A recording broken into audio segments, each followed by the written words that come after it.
पुराण कहता है मौत अंत नहीं बल्कि आत्मा की नई यात्रा की शुरुआत है। मित्रों, जब शरीर गिर जाता है तो आत्मा उससे बाहर निकलती है और उसी समय आते हैं विकराल यमदूत, काले भयानक डरावने। सोचिए जरा, आप अपने घर वालों को पुकार रहे हो, उन्हें छूना चाहते हो, लेकिन कोई आपको सुन या देख नहीं पा रहा क्योंकि शरीर पीछे छूट चुका है। अब तो सिर्फ आपके कर्म ही आपके साथ है। यमदूत आत्मा को घसीटते हुए वैतरणी नदी तक ले जाते हैं। सोचिए, एक ऐसी नदी जो खून, गंदगी, खूंखार, नुकीले दांत वाली जीभ और बदबू से भरी हो। मित्रों, अगर आपने जीवन भर गाय का सम्मान किया है तो उसकी पूंछ आपका सहारा बनती है और आप आसानी से उस नदी को पार कर जाते हैं। लेकिन अगर आपने गाय का अपमान किया, उसे सताया, उसका मांस खाया, तो वही नदी आपकी कब्र बन जाती है। आप डूबते रहते हैं, घुटते रहते हैं, लेकिन कोई सहारा नहीं मिलता। क्या आपने कभी सोचा है जीवन भर का एक एक कर्म यहाँ हमारी नौव बन सकता है या हमारा बोझ? नदी पार करने के बाद आत्मा पहुंचती है यमराज के विशाल दरबार में। चित्रगुप्त सामने बैठे होते हैं, हाथ में कर्मों का बही खाता लिए। जन्म से लेकर मृत्यु तक हर छोटे बड़े कर्म का हिसाब वहां लिखा होता है। सोचिए, जब आपके पाप एक एक करके गिनाए जाएंगे तब आपकी आत्मा किस हालत में होगी। और फिर फैसला होता है, जिसने पुण्य किए हो उस आत्मा को स्वर्ग में भेजा जाता है और जिसने पाप किए उसे नरक। मित्रों, तभी सामने एक विशाल काला दरवाजा खुलता है और शुरू होती है आत्मा की भयावह नरक यात्रा। गरुड़ पुराण कहता है नरक असंख्य है, लेकिन 18 प्रमुख नरकों का विवरण विस्तार से मिलता है। आइए अब एक एक करके इन्हें समझते हैं। मित्रों, वीडियो में आगे बढ़ने से पहले आपसे निवेदन है कि गरुड़ पुराण की इस महान कथा को आधा अधूरा सुनने की गलती न करें। कथा को पूरा अवश्य सुनें ताकि भगवान श्री हरि विष्णु की कृपा सदैव बना रहे। चलिए अब शुरू करते हैं। तामिश्र नरक। मित्रों सोचिए, अगर आपने किसी को धोखे से लूटा, उसकी इज्जत छीनी, तो यहाँ तामिश्र नरक में आपका ठिकाना है। चारों तरफ गहरा अंधेरा, आत्मा लोहे की मोटी जंजीरों में जकड़ी हुई। यमदूत उसे दीवारों से पटकते रहते हैं, उसे मारते पीटते हैं। यातना इतनी कठोर होती है कि आत्मा बार बार चिल्लाती है पर कोई सुनने वाला नहीं होता। क्या आपने कभी सोचा है जिस इंसान को आपने रुलाया वही आंसू यहाँ आपके लिए आग बन जाते हैं? अंधतामिश्र नरक। यहाँ उससे भी अधिक गहरा अंधकार है। जो लोग अपने परिवार, बच्चों को प्यार और सुरक्षा नहीं देते, उन्हें यहाँ फेंका जाता है। उनकी आंखों में नुकीले गर्म तार डाल दिया जाता है। सोचिए, एक पल भी रोशनी न मिले तो क्या होगा? यहाँ तो जन्म जन्मांतर तक अंधेरा ही अंधेरा है। इसलिए मित्रों, जब तक जीवन है तब तक अपने अपनों का कदर करो, उनकी इज्जत करो, क्योंकि मरने के बाद सिर्फ पछतावा ही रह जाता है। दोस्तों,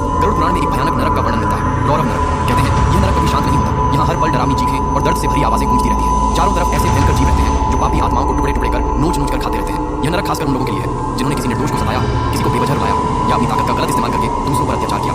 सोचिए, जब कोई बेबस इंसान आपके हाथों पीड़ित होता है तो उसकी चीख, उसकी पुकार यूं ही हवा में नहीं हो जाती। गरुड़ पुराण कहता है वही चीखें आपकी आत्मा का पीछा करती है और रौरव नरक में आपके लिए यातना बनकर लौटती है। दोस्तों, जीवन में अगर हम किसी निर्दोष को तकलीफ देंगे तो उसका दर्द हमें भी भुगतना पड़ेगा। इसलिए हमेशा याद रखिए, किसी के आंसू बनकर मत जियो, बल्कि किसी की मुस्कान बनने की कोशिश करो। महारौरव नरक। मित्रों, कहा जाता है कि यह नरक रौरव नरक से भी कहीं ज्यादा डरावना है। यहाँ पापियों को खौलते हुए तेल से भरे बड़े बड़े कड़ाहों में उल्टा लटकाया जाता है। सोचिए, जब उबलता हुआ तेल तन मन को जलाता है तो आत्मा किस पीड़ा से गुजरती होगी। उनकी त्वचा फट जाती है, नसें झुलस जाती हैं, पूरा अस्तित्व जलने लगता है, लेकिन मौत नहीं आती। आत्मा बार बार उसी दर्द को सहती रहती है। महारौरव नरक उन लोगों के लिए है जिन्होंने दूसरों को बेवजह सताया, निर्दोषों पर जुल्म उठाए और अपने स्वार्थ के लिए दूसरों का जीवन नरक बना दिया।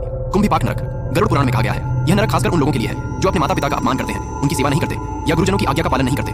जब ऐसी आत्माएं मरने के बाद यमलोक पहुंचती हैं तो यमदूत उन्हें पकड़कर खौलते हुए तेल से भरे विशाल घड़े में डाल देते हैं। सोचिए, उबलते हुए तेल में गिरना, जहां पूरा तन मन जलता है, नसें टूटती हैं, लेकिन फिर भी मौत नहीं आती। यह कैसा भयावह कष्ट होगा। मित्रों, माता पिता और गुरु हमारे जीवन का आधार है। अगर हम उनका अपमान करेंगे, उनकी कदर नहीं करेंगे, तो वही कर्म हमें इस कुंभीपाक नरक तक ले जाएंगे। इसलिए हमेशा याद रखिए, माता पिता की सेवा सबसे बड़ा धर्म है और गुरु का सम्मान सबसे बड़ी पूजा। अगर आपने उन्हें खुश किया तो समझ लीजिए ईश्वर खुद आपसे प्रसन्न है। कालसूत्र नरक। यहाँ की धरती अंगारों जैसी तपती रहती है। आत्मा जिस पर भी कदम रखती है उसके तलवे जल जाते हैं और इतना ही नहीं, ऊपर से सूरज की भयंकर तपिश आत्मा को झुलसा देती है। चारों तरफ सिर्फ आग, धधकते अंगारे और असहनीय गर्मी होती है। ये नरक उन लोगों के लिए है जिन्होंने झूठ बोला, चोरी की, दूसरों को धोखा दिया और सत्य का गला घोटा। सोचिए, जब इंसान झूठी गवाही देकर किसी निर्दोष की जिंदगी बिगाड़ देता है तो उसकी आत्मा कितनी बड़ी सजा की हकदार बनती है। दोस्तों, इसलिए हमारे शास्त्र कहते हैं चाहे परिस्थिति कितनी भी कठिन क्यों ना, सत्य का साथ कभी मत छोड़ो। झूठ बोलकर भले एक पल का फायदा मिल जाए, लेकिन उसका परिणाम आत्मा को कालसूत्र नरक में सहना पड़ सकता है। असिपत्र वन नरक।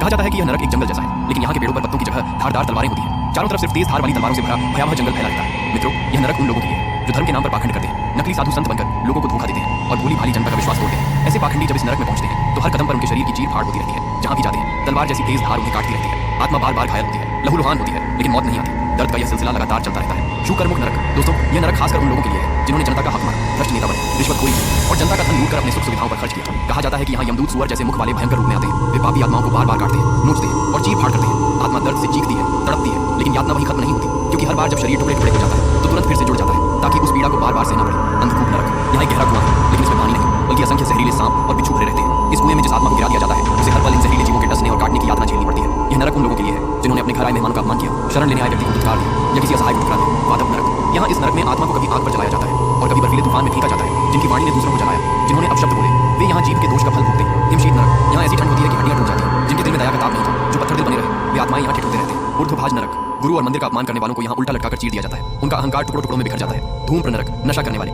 और समाज को जहरीले पदार्थों से बिगाड़ने वाले यहाँ आते हैं। यहाँ जहरीला धुआं आत्मा को भीतर तक जला देता है। सोचिए, जो धुआं आपने फैलाया था वही अब आपके गले में उतरता है। आलय नरक। स्त्रियों का अपमान करने वाले, उन्हें वस्तु समझने वाले यहाँ अपनी वासना की आग में जलते रहते हैं। पृष्ठ नरक। गरीबों और मजदूरों का हक मारने वालों पर यहाँ भारी भरकम चट्टानें गिराई जाती हैं। हर चीख आसमान तक पहुंचती है, लेकिन सुनने वाला कोई नहीं होता। संघर्ष नरक। यहाँ अफवाह फैलाने वालों की जीभ में दहकते कांटे घुसाए जाते हैं। सोचिए, आपने अपने शब्दों से कितनों को चोट पहुंचाई है। तपन और महातपन नरक। यहाँ अग्नि की पीड़ा चरम पर होती है। जो धर्म गुरुओं और तपस्वियों को सताते हैं वे लगातार जलते रहते हैं। त्वचा गलती है, नसें फटती हैं, लेकिन मौत नहीं आती। सांसार नरक। यहाँ खौलते लावे की नदी है। व्यभिचारी और परिवार नाशक लोग उसमें डूबते जलते रहते हैं। मित्रों, यह सब सुनकर आपको डर जरूर लगेगा, लेकिन याद रखिए, गरुड़ पुराण हमें डराने के लिए नहीं बल्कि सचेत करने के लिए है। यह बताता है कि हर पाप का हिसाब है, हर बुरे कर्म का हिसाब है, इसलिए जीवन में पाप और बुरे कर्म से बचते रहिए। मित्रों, यदि यह जानकारी आपको पसंद आया हो तो वीडियो को ज्यादा से ज्यादा शेयर करें और कमेंट में जय श्री हरि विष्णु